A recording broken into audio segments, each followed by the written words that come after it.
Capital gains tax changes only sound like they're going to hit investors. But in the real world, tax changes don't just stay on paper. They change behaviour. And when investor behaviour changes, it can flow through to house prices, rental supply, and rental price changes. In this video, I'm going to break down practically, not politically, what happens if CGT discounts get reduced and who actually pays the price. And I'll do it in 3 buckets: current landlords, renters, and future investors. Let's start with the part that most people misunderstand. But before we go any further, just to clarify, this isn't advice. It's just general information and education. Each individual person's situation is completely different and should be treated as such. Go see a financial service professional for help. Right now in Australia, if you hold an investment asset, just like an investment property, for more than 12 months, you generally get a 50% discount on the capital gain. Meaning, if you make a $200,000 capital gain, you're taxed as if you made $100,000. Now that discount is one of the reasons why long-term investing works. And the discussion that keeps on coming up is, what if the discount was reduced? Now, the discussion that keeps on coming up is, what if the discount was reduced to 25% or scaled back or changed with some sort of grandfathering rule? So let's talk through the realistic outcomes here. We'll start with current landlords. If the discount is reduced, the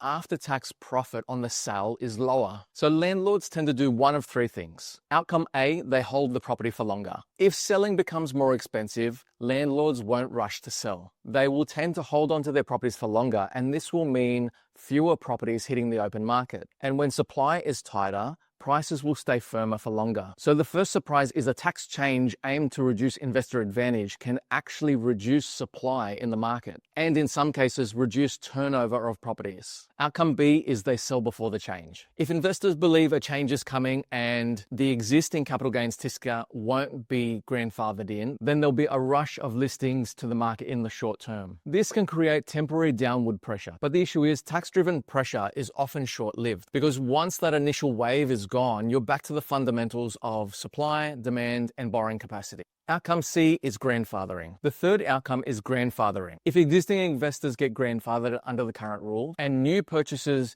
get a reduced capital gains tax discount, you can then end up with a 2-tier market. Existing holdings will get better after-tax outcomes, and new purchases will get lower after-tax outcomes. And that can make the existing investors in more of a powerful position to retain their investment properties. Overall, for landlords, the takeaway is simple. Tax policy will change behavior, and we know that landlord behavior affects the whole market. Now let's discuss the renters. A lot of people here reduce investor tax benefits, and they automatically think that things will become more affordable. But this all depends on what happens to rental supply. The truth is that investors provide the vast majority of rental property. So if investing in property becomes less attractive, investors simply won't buy. And if fewer investors buy, then there's less supply. This means that vacancy rates will tighten, and this will naturally put pressure on rental prices. Over the last few years, we've seen how sensitive rents get when vacancy rates tighten. Now, there's a small nuance here. If some landlords hold longer because selling is less attractive, this can reduce churn overall, which then means less tenant displacement. But the bigger driver of rent is supply versus demand. And with our population growing,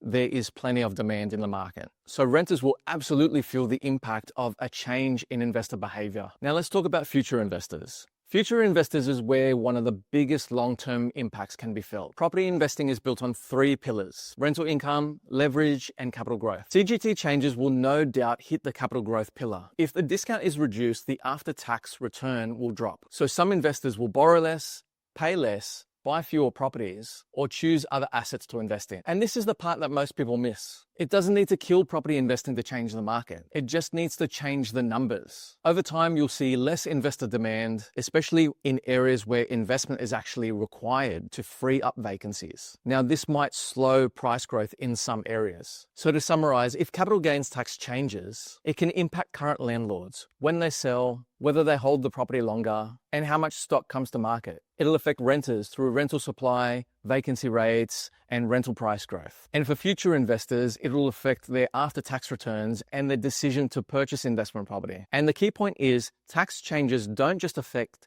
tax bills, they change investor behavior. And it's this behavior that shapes the property market. Though none of this is confirmed, if you understand the direction of the rules, you can make calmer, smarter decisions around property investing. If you do want to discuss anything investment property related, please don't hesitate to reach out. I'd love to chat more to you about how property investment affects your personal financial situation. Don't forget to like and subscribe for more videos just like this. Thanks again.